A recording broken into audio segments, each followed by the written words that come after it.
Am I the a-hole for not letting my stepmother meet my daughter?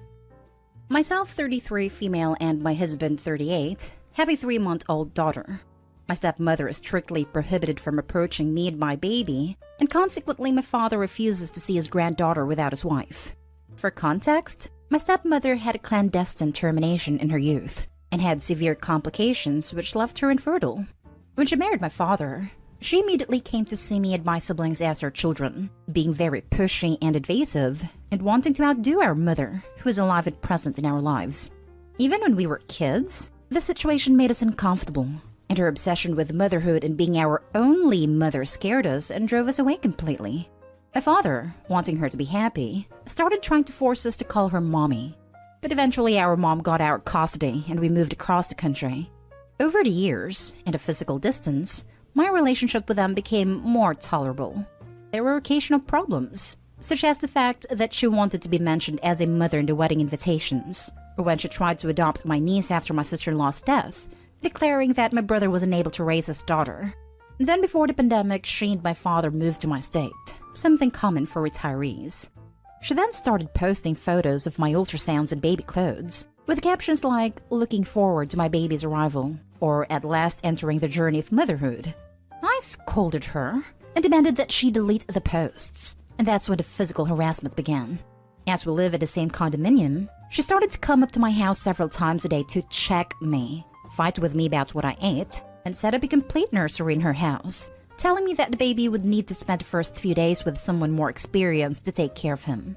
When we found out it was a girl, she immediately started saying that finally her Christina would come, and our dream would finally come true. I immediately denied that this would be my daughter's name, and made it clear that she would not be a mother figure to my baby. My stepmother then reminded me that a lot can happen during childbirth, and that it was better that my significant other and I understood that she and my father were prepared for any eventuality, and that I couldn't be cruel and deny her the closest thing she'd ever have to a daughter, since I didn't accept being her daughter.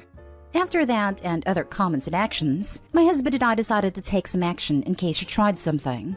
And now, 3 months after my baby was born, my father refuses to visit his granddaughter, even though we live close together, as I don't allow his wife to play mother and daughter with my baby. I understand that she has frustrated maternal instincts, but my daughter is not her replacement baby. So Reddit, am I wrong? Now for the top comments before reading the little update. Not today, Hall. Trust your parental instincts. You're not obligated to humor her. Your father is capable of making his own decisions. Thanks. Her attitude makes me very uncomfortable. And my husband is also worried. My dad says she's just very motherly. That is only natural for her to want to become close to the children and the family since she was never able to be a mother. I adore him, but he accuses me of being insensitive and denying my daughter the love of an extra mother. Not today, Hall. Best advice, move away from her. She doesn't care about you. It is clear from the interactions that she has manipulative ways of trying to undermine your choice. She was always like that. I think she resents the fact that my 2 brothers and I never accepted her as our new and only mother, that we preferred to live with our birth mother away from her and my father. She tried to get a surrogate through an agency, but apparently they realized she wasn't very mentally stable. Major not day Hall. Honestly, if possible, I'd consider moving. Hi. Unfortunately, moving is not an attractive option. My husband and I live in a great house, in a gated community, and with an amazing structure for families. Our house is our own, and we buy it without sinking into debt. The most we could do was change the locks, install a fence, and new cameras to prevent surprise visits. My father lives in another house in the same community, and unfortunately doesn't want to leave here, as it's full of benefits for retirees. And now for the update. My husband and I hardly slept that night. Partly because we've been reading your answers, and partly because a 3-month-old baby sleeps little and breastfeeds as much as possible. Thanks to you, I was able to see that my father will never protect his children, especially if it means putting limits on my stepmother. But the big point, the straw that broke the camel's back, was what happened this morning. As I work from home, and my husband owns his own company, we decided to streamline the moving process. What was our surprise to find my stepmother in tears at our gate, properly locked, screaming and begging for my forgiveness, and claiming that all she wanted was love, happiness, and that I have no right to deny anything so small to her. For me, it was like coming out of shock. After threatening to call the police, my father finally came and took his wife home. Immediately, I called my stepfather and he and my mother came to pick us up. I was glad he came as he is a very intimidating man, as well as being a retired police officer. We've packed a few essentials and the three of us will be staying at my mom's house for now. She lives in an apartment with plenty of space and 3 levels of security to allow access. We are in contact with our attorney who will refer to us to someone who specializes in family status, and we will seek to get a restraining order under our old address. P.S. To someone who asked me in private, my sister-in-law's death was caused, according to the police report, by an alleged mechanical failure in her car. At the time, with the whole situation going on with my brother and niece, I never really went into the matter. Next story is titled, Am I the a-hole for admitting that my parents and niece are the reason I left?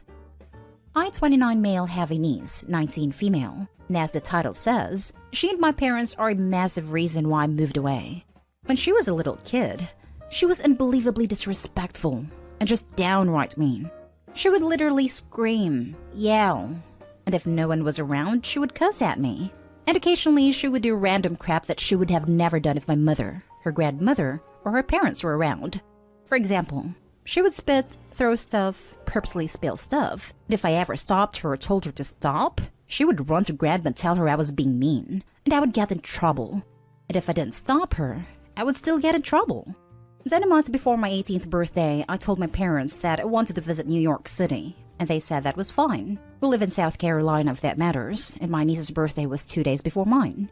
3 days before my birthday, and 2 before we were supposed to leave, I already got my bags packed, and they saved up, booked the tickets, and were ready to go. The next day, my parents informed me that we couldn't go, because they had planned a huge surprise party for my niece, but they miscalculated or something, and it was a lot more expensive than they thought. If I remember correctly, it was about $6,000. So they used the money that they saved for the trip on the party. When I asked them why they couldn't just cancel it instead, they got mad and my dad said I was being an entitled brat. And my mom said I was being selfish for not wanting my niece to enjoy her special day. Well, they didn't cancel it, but instead moved it back by 2 days due to some kind of schedule mix-up. I was honestly tired with their bull, so I moved to New York and went to college there and that's where I stayed. And now I'm an attorney with 2 amazing sons. About 2 weeks ago, I got a phone call from an uncle about a family reunion. It was a couple of days ago. I thought it would be nice for my sons to meet some of their family members, as if I recall correctly, the only people they know are the people who moved up to New York, which is a couple of my cousins and my younger brother. So we went, and when I saw my niece, she acted the same as she did before. Later in the evening, my aunt asked why I moved to New York. My mother answered for me, saying that it was so I could go to college. I found it unbelievably amusing that she thought after all these years that was the reason, so I started laughing uncontrollably. My mother asked why I was laughing, so I told her that NYU wasn't one of the reasons why I left, and it was because they were crappy parents who loved and cared about their crappy granddaughter more than their son, and my niece was, and still, is the perfect combination between a crotch goblin, a brat, and a turd stain. My mother called me an ungrateful, disrespectful brat, and my brother and sister-in-law were pissed. I was a little pissed myself, so I just left. Am I the a-hole? Not the a-hole. And great timing before niece invited herself to visit New York City now that she's an adult. Right. OP, you did the right thing by going away. And now you've had a confirmation that you should stay away. Not the a-hole. The only issue here is the delay. Couldn't you have told them sooner what you thought about their parenting? That putting your niece first and their son second was a failure in itself. Glad you got your life together. I brought it up in the past many times. My father would just shrug it off and my mother would always say that I was acting/talking silly. When I confront my mom about horrible toxic stuff, not labeling it like that but clearly spelling it out what she did to her, she also likes to say I'm not making any sense or being ridiculous. It means you're freaking right. But they don't understand why you won't just roll over and take it like you're supposed to. Everyone sucks here, but only because of the way you phrased it. If you'd have said something like, I actually left because I couldn't put up with my niece's behavior, and everyone else happily enabling that behavior at the expense of my happiness and well-being, then it would have been a clear-cut not a-hole. But the phrasing you used there wasn't necessary in my humble opinion. Next story. Am I the a-hole for telling my sister the truth? I, 25 female, took my sister, 16, to coffee on Friday to catch up and spend time together. All was well until she began telling me how much she hated spending time with me as a kid. She exclaimed how all that I cooked for her was Kraft dinner, boxed mac and cheese, every day, and that she hates it now. She added about how I was so bossy and never played with her, etc. The initial remark was whatever, but the constant poking fun at me really got to me, and I corrected her. I told her that I was 9 years old when she was born, and I had to take care of her because my mom didn't come home every night. I told her that I was 10 years old trying to figure out how to change diapers from reading the Huggies box. How I was cooking her Kraft dinner every day because I was 11 and she was hungry. My mom had a really bad addiction problem, and we were taken away when I was 14 and my sister was 5, and both given to our dads. We have different ones. They never told her the details, so it was only her memory that was so hard for me. I had been raising her for 5 years, and I felt like she was my own. I told her that I'm sorry I did a poor job raising her, and no, it wasn't fun or enjoyable, but I was just a kid too. Part of me didn't want to shatter whatever childlike memory she had about our lives together, but it was too much to carry, and to also be made fun of for it. She was super nice about it, and honestly, we bonded a lot since then and actually talk again. Then I found out that her stepmother had been lying to her about contacting me to see her, and telling her I don't reply. I've never been contacted to see my sister. She said she was confused by her memories, but it made more sense now and that she loved me. 2 days later, our mom, who is 5 years sober now, called me screaming about how I got my sister taken from me because I was jealous that she got more attention and I was trying to ruin my mother's life. I told her that I'm not the one who called CPS. My sister's father was, and she just kept screaming and saying that I had no right to dump that on your sister. She has custody of my sister again just this year. Am I the a-hole for outing how terrible our childhood was? I would have loved for my sister to not be hurt or affected by it, but I couldn't bear the blame I was getting. Was it selfish? I thought she'd be old enough to hear the gist of it.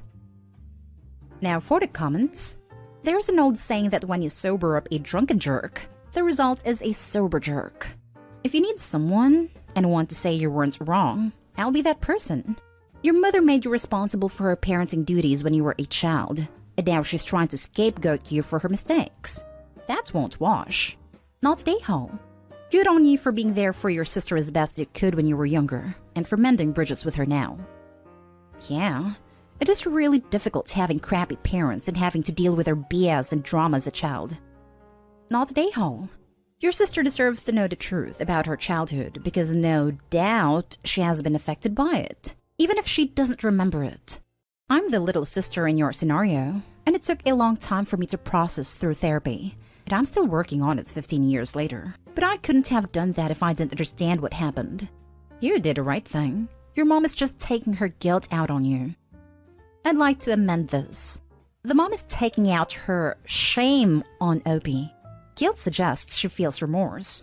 Shame is when she feels bad because of others' perception of her, rather than her perception of herself. Now for the last story.